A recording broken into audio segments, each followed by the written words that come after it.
లగచర్లలో గిరిజనుల భూములు లాక్కోవాలని చూస్తున్నారని సీఎం రేవంత్ అండతో అరాచక శక్తులు రెచ్చిపోతున్నాయని ఆరోపించారు కేటీఆర్. అయితే ఆయనకు కౌంటర్ ఇచ్చారు డిప్యూటీ సీఎం భట్టి.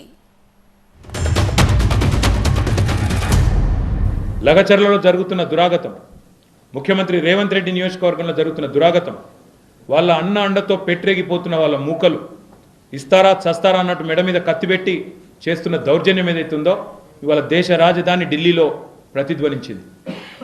మాకు ఒకటే మా డిమాండ్, వారి తరఫున మాది ఒకటే డిమాండ్. ప్రజాస్వామ్యంలో ప్రజాస్వామిక స్ఫూర్తి ప్రకారం పనిచేయాలి, కానీ ఇదేదో నియంతృత్వంలాగా నేనేదో సామ్రాజ్యాధిపతిని చక్రవర్తిని ప్రజలు ఎన్నుకున్న వాడిని కాదు, ఆకాశం నుంచి ఊడిపడ్డాను అన్నట్టు ఎవరు ప్రవర్తించినా తప్పకుండా వారికి పరాభవం తప్పదు.